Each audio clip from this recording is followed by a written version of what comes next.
जय हिंद दोस्तों। आप सबका आज के एडिटोरियल की चर्चा में बहुत स्वागत है। डेट है आज की 29 नवंबर और दोस्तों आज ये 4 इश्यूज को हम डिस्कस करेंगे। आपके सामने स्क्रीन पे है एक आर्टिकल डोमेस्टिक वायलेंस से ओरिएंटेड हम डिस्कस करेंगे। अभी काफ़ी चर्चा में भी चल रहा है आफ्ताब पूनावाला और श्रद्धा का जो केस हुआ है, तो उसके लिए अब उसके चलते डोमेस्टिक वायलेंस तो भारत में वैसे ही बहुत ज़्यादा है। डोमेस्टिक वायलेंस के केसेस पहले भी बहुत ज़्यादा आ रहे थे और अभी भी बहुत ज़्यादा आ रहे हैं, लेकिन हमारे पास लेजिस्लेटिव प्रोविजंस हैं। उसके बावजूद भी इतना ज़्यादा डोमेस्टिक वायलेंस क्यों बढ़ रहा है औरतों के प्रति, चाहे वो शादीशुदा हैं या चाहे वो लिव इन रिलेशन में रह रहे हैं। फिर एक आर्टिकल हम डिस्कस करेंगे सेम सेक्स मैरिज के रिगार्डिंग, ये भी हिंदू में आया है। एक आर्टिकल आईआर से संबंधित, जैसे कि आप जानते हैं कि अभी चाइना में काफ़ी सारे शहरों में प्रोटेस्ट हो रहा है against the zero Covid policy of Xi Jinping. तो एक आर्टिकल टाइम्स ऑफ इंडिया में भी आया था, विजय गोखले जी ने लिखा था, और एक आर्टिकल इंडियन एक्सप्रेस एक्सप्लेन्स में आया था। दोनों का थोड़ा क्लब करके यहाँ पे हम एक आर्टिकल डिस्कस करेंगे, चाइनाज नॉट जी हुजूरी। और एक आर्टिकल ये हिंदू एक्सप्लेन्स में आया है, डिजीज एक्स की यहाँ पे बात करेंगे। Question of the day will be towards the end of the video. Let's start the discussion. तो देखिए, अभी डोमेस्टिक वायलेंस की बात करते हैं तो वैसे international day for elimination of all forms of violence against women November 25 को मनाया जाता है।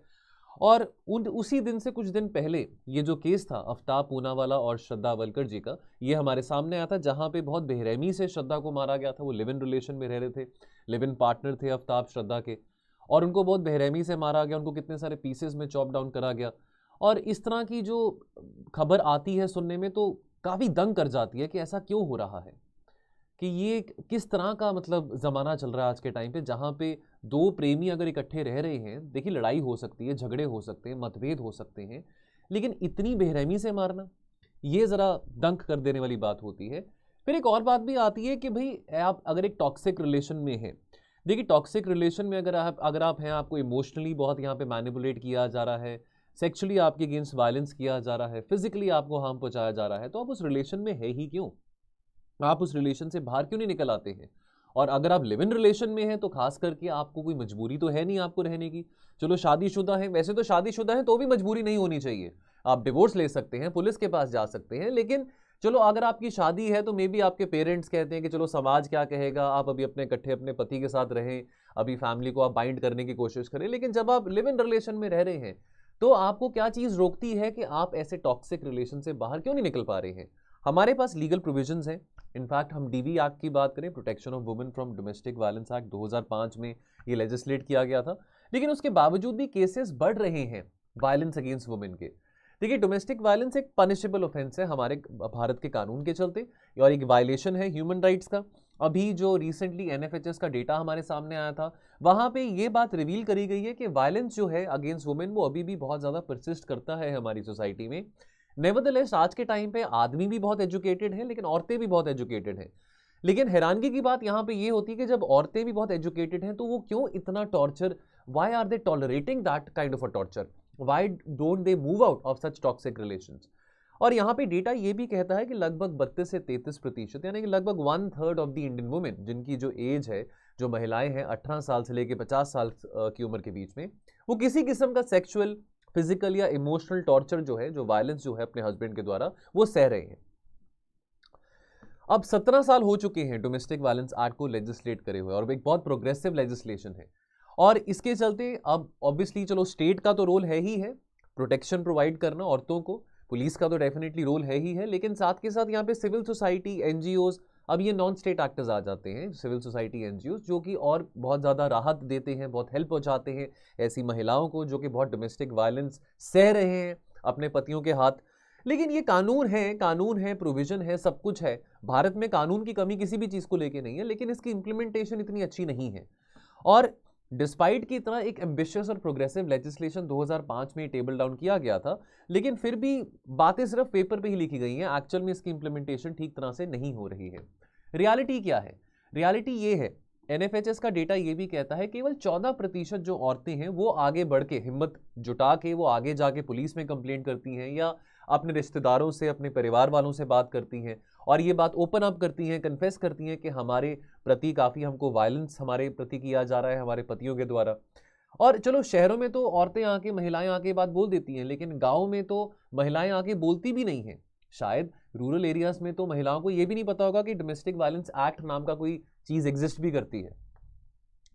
तो बहुत आयरॉनिकल बात है। अब देखिए, अब ये बात भी बहुत गलत होती है कि अगर परिवार में, अगर औरत के परिवार में उसके जो माँ बाप हैं वो बोलें कि भाई कोई बात नहीं, आप अपने परिवार को बांधने के लिए चुप रहिए, कुछ मत बोलिए, आप अपने पति की बात सुनिए, जो भी आपके परिवार की ज़रूरतें हैं उनको प्रोवाइड करिए, और आप एक अच्छी पत्नी की तरह, एक अच्छी स्त्री की तरह, बेशक अगर आपका पति आपके ऊपर टॉर्चर भी कर रहा है, आपके ऊपर अन्याय भी कर रहा है, तो भी आप चुपचाप सहते रहें, नहीं तो समाज क्या कहेगा, कि चार लोग क्या कहेंगे। ये बहुत अनफॉर्चुनेट बात है। लेकिन कुछ केसेस होते हैं, बहुत माइनॉरिटी केसेस होते हैं, जहां पे बेटी की जो वेलफेयर है उसको प्रायोरिटाइज किया जाता है और समाज की इतनी ज्यादा केयर नहीं की जाती। और होना भी ऐसे चाहिए। जब आपके पास प्रोविजन है, पुलिस के पास जा सकते हैं, डाइवोर्स ले सकते हैं, तो वो स्टिग्मा क्यों होना, ये चार लोग क्या कहेंगे उसके बारे में क्यों सोचना।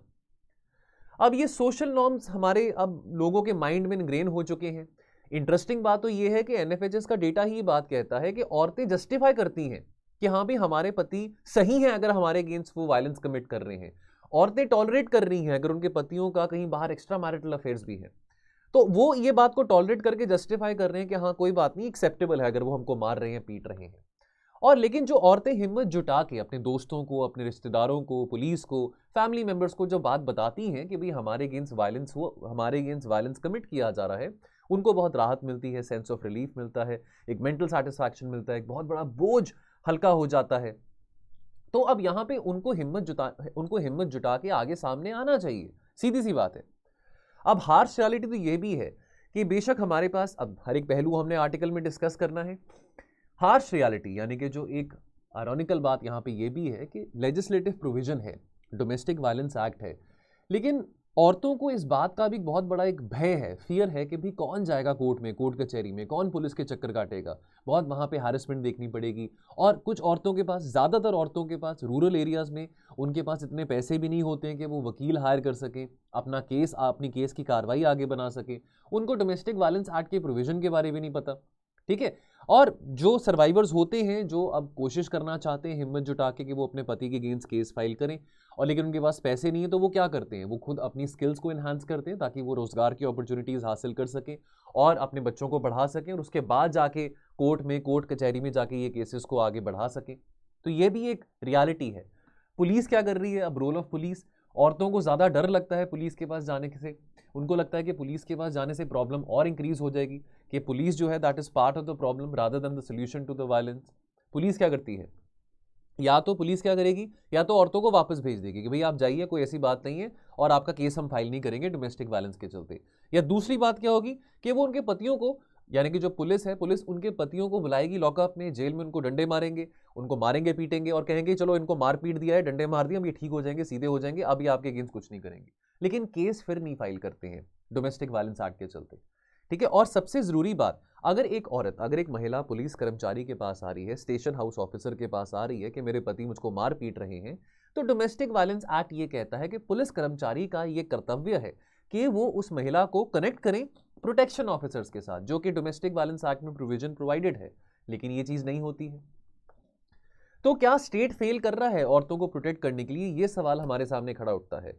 लेजिस्लेटिव प्रोसीजर है, सब कुछ कानून यहाँ पे वेल इस्टेब्लिश चीज़ें यहाँ पे हमारे कानून में बनी हुई हैं, लेकिन उसके बावजूद भी स्टेट क्या कर पा रहा है, उसके बावजूद भी जो नॉन स्टेट एक्टर्स हैं, सिविल सोसाइटी, चलो उनका भी बहुत एक भूमिका रहती है, एनजीओज की, सिविल सोसाइटी की भी बहुत एक भूमिका रहती है कि वो प्रोटेक्शन प्रोवाइड करें औरतों को, शेल्टर होम्स प्रोवाइड करें।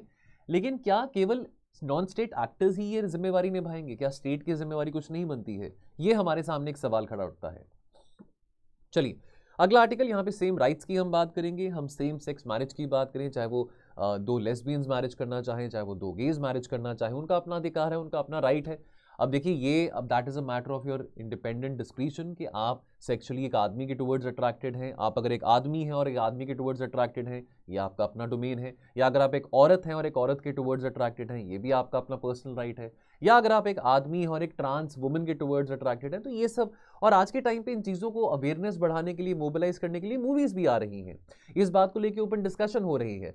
अब फिर एक समाज में एक और पहलू आता है, लोग कहते हैं कि भी 2 थप्पड़ लगाओ ये अपने आप ठीक हो जाएगा, कि ये ऐसे ही बोल रहा है कि ये गे है या ये लेस्बियन है। अब अगेन, अब लोगों के अपनी इंडिविजुअल, अब लोगों का अपना फंडामेंटल राइट है। अब अगर किसी का अट्रैक्शन किसी पर्टिकुलर जेंडर के टुवर्ड्स है, तो आप उसको क्रिमिनलाइज तो नहीं कर सकते हैं, ठीक है। गे होना, लेस्बियन होना तो वैसे भी डीक्रिमिनलाइज्ड है, क्रिमिनलाइज तो नहीं माना जाता। अब रिसेंटली क्या हुआ है, सुप्रीम कोर्ट ने सरकार से उनका रिस्पांस मांगा है कि भाई अगर, क्योंकि दो लोगों ने पिटिशन डाली थी सुप्रीम कोर्ट में और वहां पे ये कहा था कि भाई हम सेम सेक्स के बिलोंग करते हैं और हम शादी कराना चाहते हैं, लेकिन ऐसा प्रोविजन हमारे कानून में नहीं है, मैरिज एक्ट में नहीं है। तो सुप्रीम कोर्ट ने सरकार से पूछा है कि भाई आप बताइए कि आप क्या कहना चाहेंगे, सरकार का क्या व्यू होगा। ठीक है, यहाँ पे बेंच है और none other than the Chief Justice of India, Honorable D.Y. Chandrachud ji and Justice Hema Kohli, they have agreed to hear a petition of two partners जिन्होंने ये बात बोली है कि हम सेम सेक्स से बिलोंग करते हैं और अगर हमारी शादी नहीं होती है तो ये तो डिस्क्रिमिनेशन हुआ, ये तो वायलेशन हुआ हमारे फ्रीडम का, ये तो वायलेशन हुआ हमारे फंडामेंटल राइट्स का कि क्योंकि हम सेम सेक्स से बिलोंग करते हैं। या अगर कोई और लोग भी आना चाहें, दो लेस्बियंस आना चाहें, दो गेज आना चाहें शादी कराने के लिए, तो क्योंकि वो उनका सेम सेक्स है तो वो शादी नहीं करा सकते हैं बिकॉज कानून में प्रोविजन नहीं है, तो ये तो डिस्क्रिमिनेशन वाली बात हुई। तो क्या ये पहला स्टेप बनेगा? तो अगेन ये पहला स्टेप बन सकता है towards the same sex marriage. क्या सेम सेक्स मैरिज केवल भारत में ही होगी? नहीं, और भी देशों में होती है, 30 कंट्रीज में होती है। अमेरिका की बात करें तो रिसेंटली इसी साल जुलाई में हाउस ऑफ रिप्रेजेंटेटिव्स ने एक लेजिस्लेशन को अप्रूव किया था और इस तरह की मैरिजेस को प्रोटेक्ट करने के लिए कानून बनाया था। तो अगर अमेरिका की ही बात करें, 2015 में अमेरिका के सुप्रीम कोर्ट ने डिसाइड किया था कि ये फंडामेंटल राइट होगा अगर आप सेम सेक्स, अगर आप किसी भी ऐसे व्यक्ति के साथ शादी करना चाहते हैं जिसका जो जेंडर है वो सेम है। और ये केस जो था, ये केस था Obergefell versus Hodges. This ushered in a landmark shift in the American position allowing the same sex marriages, और इसको एट पार्ट रीड किया जाएगा with the opposite sex marriages. ठीक है, और इसके चलते अब यहाँ पे सुप्रीम कोर्ट ऑफ अमेरिका ने ये कहा कि भी denial of marriage rights to same sex couples, this is grave injustice. ठीक है, तो जस्ट बिकॉज कि वो गेज हैं या लेस्बियंस और उनकी आप शादी नहीं करा सकते एक दूसरे के साथ, that will be grave injustice. Let them also be at par with people of opposite sex who are getting married. अब अगर हम यहाँ पे बात करें भारत में, तो हमारे यहाँ पे मैरिजेस जो हैं, अब डिफरेंट डिफरेंट कानून यहाँ पे आते हैं। हिंदू मैरिज एक्ट आता है 1955, क्रिश्चियन मैरिज एक्ट आ जाता है 1872, मुस्लिम पर्सनल लॉ शरीयत application act 1927 and so on. ठीक है, नाउ अब यहाँ पे कोर्ट्स एंड सिविल राइट्स को अगर हम आगे कंटिन्यू करें तो 2019 में मद्रास हाई कोर्ट के मदुराई बेंच ने, तो केस था Arun Kumar and Sreeja versus the inspector general of registration and others. तो यहाँ पे जो मदुराई बेंच था मद्रास हाई कोर्ट का, उसने ये कहा कि भी जो इंटरप्रिटेशन है ब्राइड का, यानी कि ट्रांस वुमेन को भी ब्राइड की कैटेगरी में इंक्लूड किया गया। ठीक है, तो एक व्यक्ति थे जो कि ट्रांस वुमेन के साथ शादी करना चाहते थे, तो यहाँ पे मद्रास हाई कोर्ट ने ये बात बोली कि जो ब्राइड है under the Hindu Marriage Act 1955, that can include trans women and intersex person also. तो therefore a marriage which is happening between a male and a trans woman, तो वो बिल्कुल legitimate है, बिल्कुल legal है, बिल्कुल valid है under the Hindu Marriage Act। ये बात 2019 के जजमेंट में कही गई थी। तो ऑब्जर्वेशन क्या है? देखिए, अब डेफिनेटली आने वाले समय में जो कानून है, जो लेजिस्लेशन है, भारत में भी और बाकी देशों में भी प्रोग्रेसिव डायरेक्शन में जा रहा है, रिग्रेसिव डायरेक्शन में नहीं जा रहा है। तो jurisprudence जो है necessarily means that the provision of marriage rights to same sex and queer couples, that is only a matter of time। तो हो सकता है कि बहुत जल्द भारत में भी इस बात को लेजिटिमेसी मिले अगर सेम सेक्स कपल्स शादी कराना चाहते हैं। अगर इस बात में डिले होता है so that will be grave violation of our constitutional guarantees, of the constitutional guarantees of state towards its citizens. Because यहाँ पे सुप्रीम कोर्ट ने जो बॉल है वो सेंट्रल गवर्नमेंट के पॉकेट में थ्रो कर दिया कि भाई आप बताइए कि आपका क्या फैसला है इस चीज को लेकर। क्लैरिटी नहीं है। देखिए, अब राइट टू प्रिवेसी बहुत वाइडन कर दिया गया है। राइट टू प्रिवेसी का एम्बिट 2017 की जजमेंट के बाद केएस पुत्तुस्वामी जजमेंट के बहुत वाइडन कर दिया गया है। नवतेज सिंह जोहर 2018 का जो जजमेंट थी उसके चलते डीक्रिमिनलाइज कर दिया है होमोसेक्सुअलिटी को। ठीक है, तो होप थी 2017 से 2018 से जब इतने ज्यादा प्रोग्रेसिव हम कानून की बात कर रहे हैं कि same sex marriages would also follow. ठीक है, लेकिन सेंटर ने अपोज करा है सेम सेक्स मैरिज को। सेंट्रल गवर्नमेंट का ये कहना है, सेंट्रल गवर्नमेंट ने अपील किया था जुडिशरी को कि आप इस मामले में ना पड़े, नहीं तो बहुत बहुत भयंकर अपराध हो जाएगा सोसाइटी में। ठीक है, that will be complete havoc with delicate balance of personal laws, कि भी हमारा समाज अभी इस वक्त तैयार नहीं है इस बात को एक्सेप्ट करने के लिए और समाज में काफी बवाल मच सकता है। तो अब यहाँ पे ये सेंट्रल गवर्नमेंट का ये स्टैंड रहा है। देखिए, अब ये बात हमको समझनी जरूरी है कि यहाँ पे केंद्र सरकार क्या बोले, यहाँ पे सुप्रीम कोर्ट क्या बोले। एक ना सोशल माइंडसेट भी बहुत जरूरी है यहाँ पे समझना, कि लोग ना अक्सर गे कपल्स हो या लेस्बियन कपल्स हो, उनके टुवर्ड्स ना एक अच्छी भावना नहीं रखते हैं। ठीक है, ऐसा माना जाता है कि भी उनकी बेइज्जती करो, ठीक है, उनको बॉयकॉट करो क्योंकि वो गे हैं, क्योंकि वो लेस्बियन है। तो सोशल माइंडसेट बदलना भी बहुत ज्यादा जरूरी है। तो सुप्रीम कोर्ट को यहाँ पे काफी ऐसे इंपॉर्टेंट भूमिका निभानी पड़ेगी, बिकॉज लग नहीं रहा कि केंद्र सरकार के टुवर्ड से अभी इस चीज को इतनी जल्दी लेजिटिमेसी मिल जाएगी। लेकिन सुप्रीम कोर्ट को यहां पे देखना पड़ेगा कि समाज में कैसे इस बातों को इनग्रेन किया जा सकता है, कैसे जो नजरिया है LGBTQ कम्युनिटी के टुवर्ड्स लोगों का देखने का, उसको कैसे बदला जा सकता है। ठीक है, तो इतना काम आसान नहीं होगा सेम सेक्स मैरिज को एस्टैब्लिश करना। ठीक है, अब जमाना बदल रहा है। ठीक है, हर एक दौर में चीजें बदलती हैं, जैसे रिश्ते बदलते हैं, जमाने बदलते हैं, रिश्ते बदलते हैं, सोसाइटी के नॉर्म्स बदलते हैं।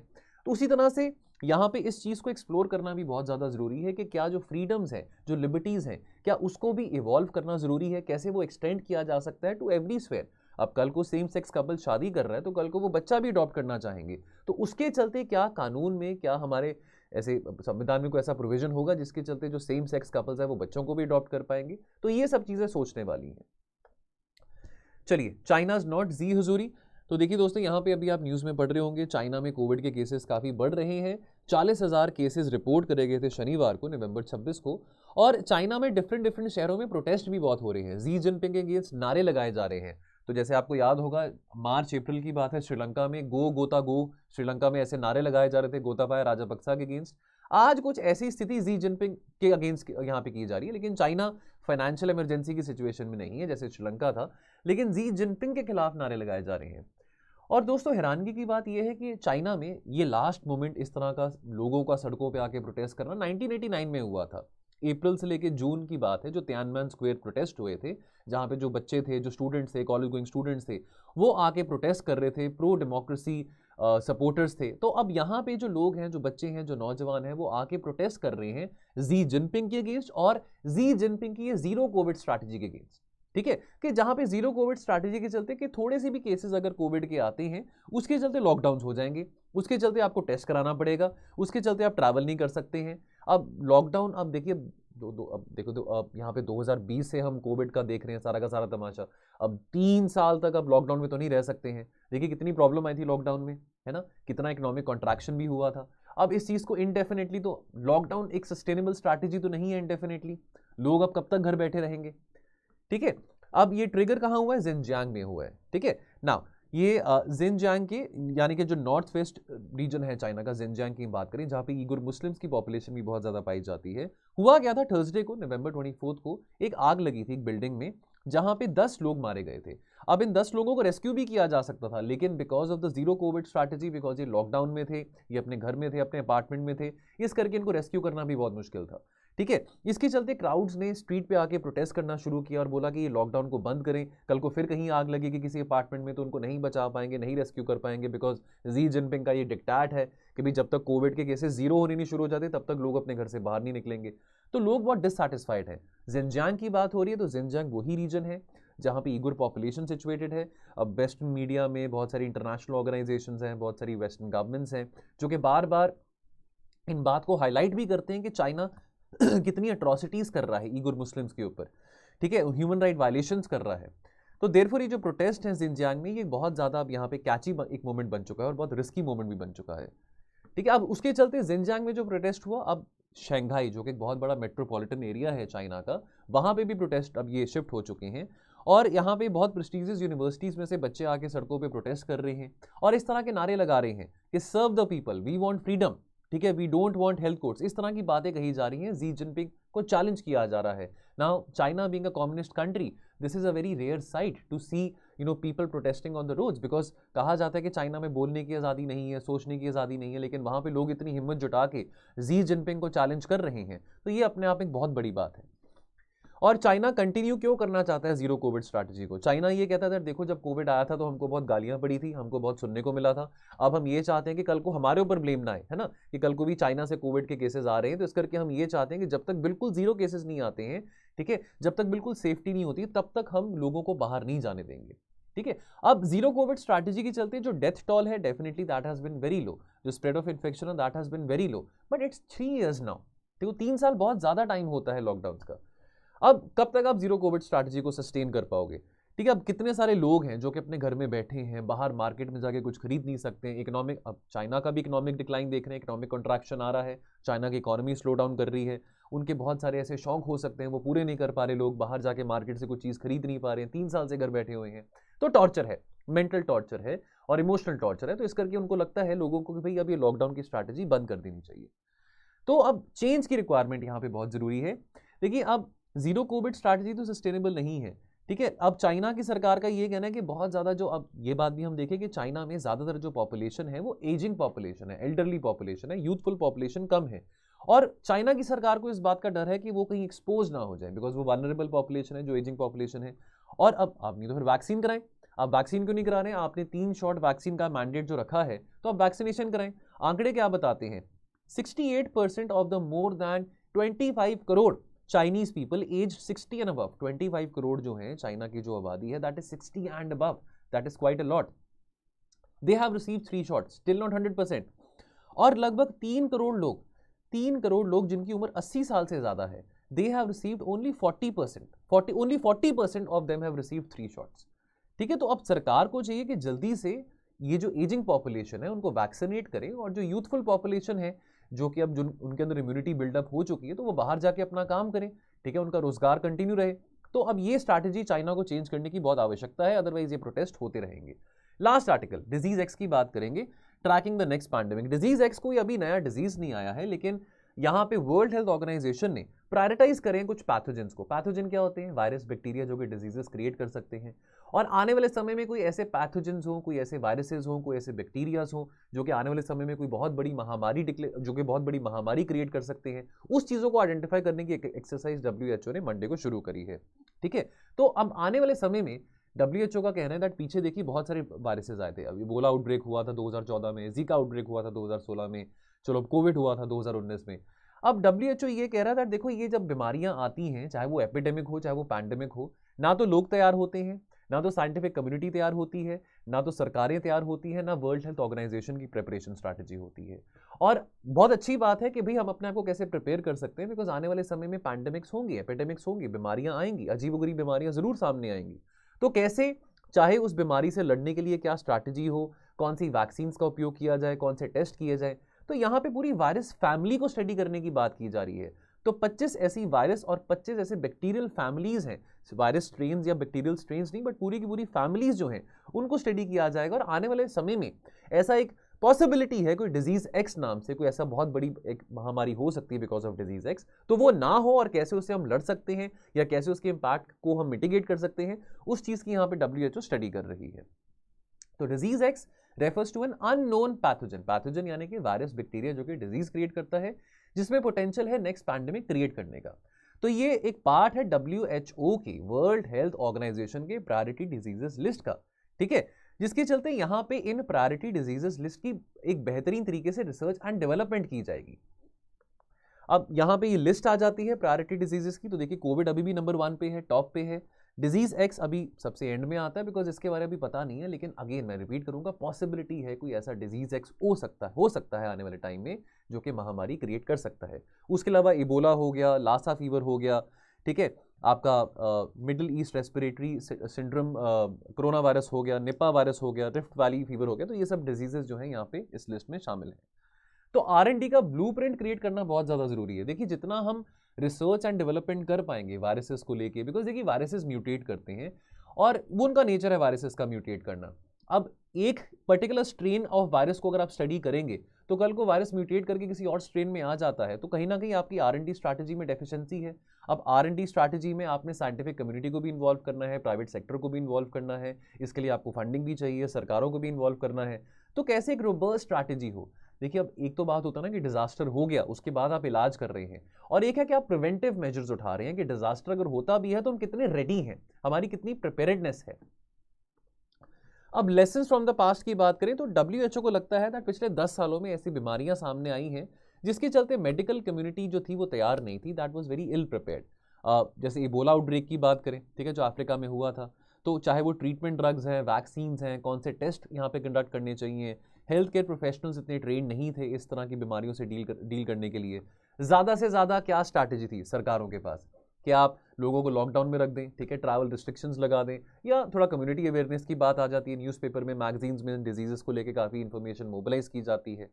लेकिन WHO यहाँ पे ढील नहीं दिखा सकती है। वर्ल्ड हेल्थ ऑर्गेनाइजेशन की जिम्मेवारी बनती है कि आने वाले समय में अगर इस तरह की प्रॉब्लम्स आती हैं जो कि पब्लिक हेल्थ रिलेटेड हैं, उसको कैसे इफेक्टिवली और क्विकली एड्रेस किया जा सकता है, ठीक है। तो R&D गैप्स जैसे इबोला के टाइम पे भी पाए गए थे, जैसे ऐसे प्लेटफॉर्म्स मिसिंग थे जो कि वैक्सीन क्लिनिकल ट्रायल्स को एक्सपेडाइट कर सकते हैं, फास्टन कर सकते हैं।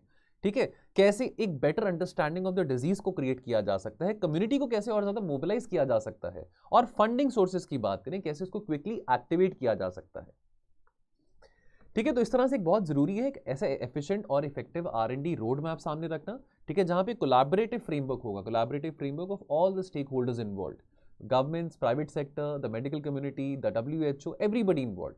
और ऑब्वियसली रिसर्च और डेवलपमेंट जितनी ज्यादा रोबस्ट और स्ट्रांग होगी उतना ही जल्दी आप डिजीज से लड़ पाएंगे और उसको मिटिगेट कर पाएंगे उसके इम्पैक्ट को।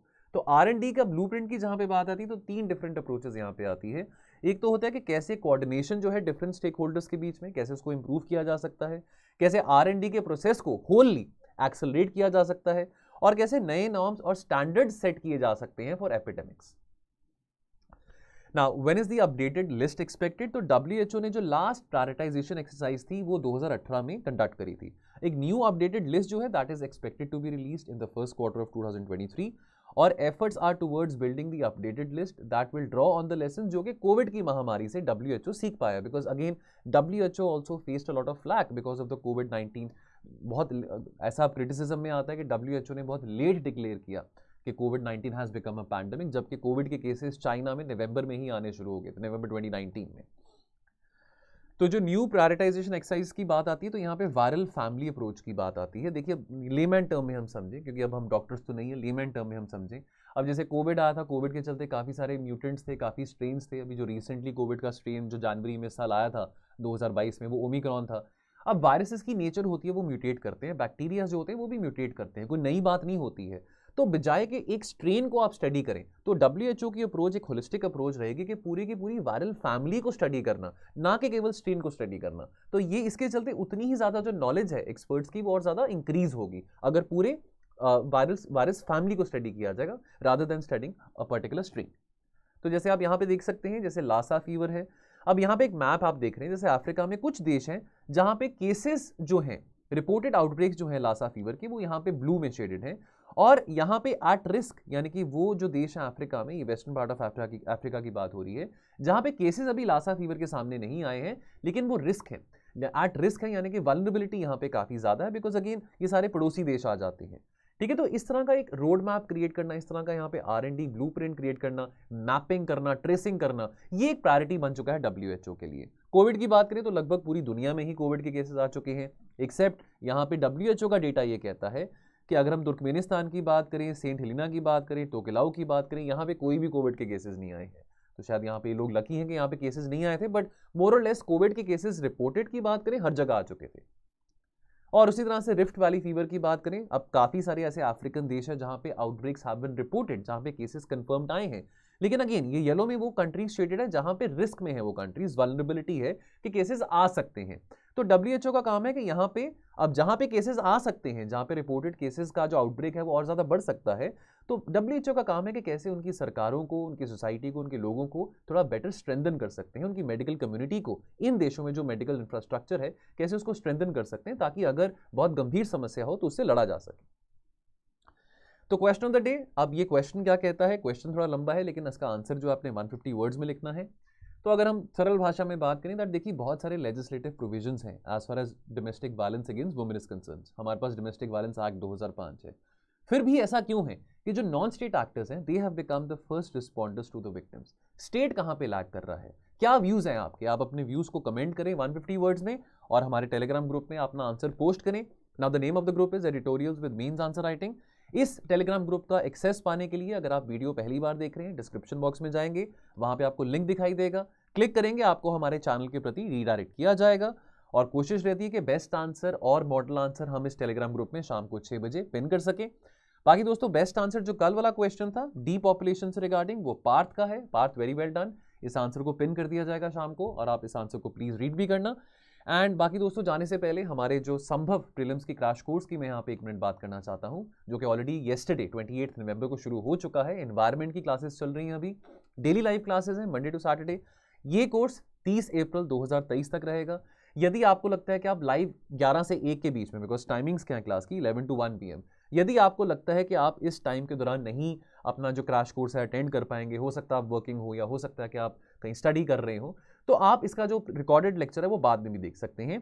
लेकिन सबसे अच्छी बात यहां पे क्या है कि यहां पे आपके साथ स्टैटिक कंसेप्ट्स और करंट अफेयर्स दोनों ही शेयर किए जाएंगे, दोनों ही कॉम्प्रिहेंसिवली डिस्कस किए जाएंगे, और personal one on one mentorship भी इस पर्टिकुलर प्रोग्राम में रहेगी। 4000 से ज़्यादा आपको एमसीक्यूज मिलेंगे प्रैक्टिस करने के लिए। तो किताबें हम जितनी मर्जी पढ़ते रहें, हम जितने मर्जी वीडियोस देखते रहें, लेकिन जब तक हमने क्वेश्चंस प्रैक्टिस नहीं करें तब तक हमारी बात नहीं बनती, तब तक हमारे अंदर कॉन्फिडेंस नहीं आता।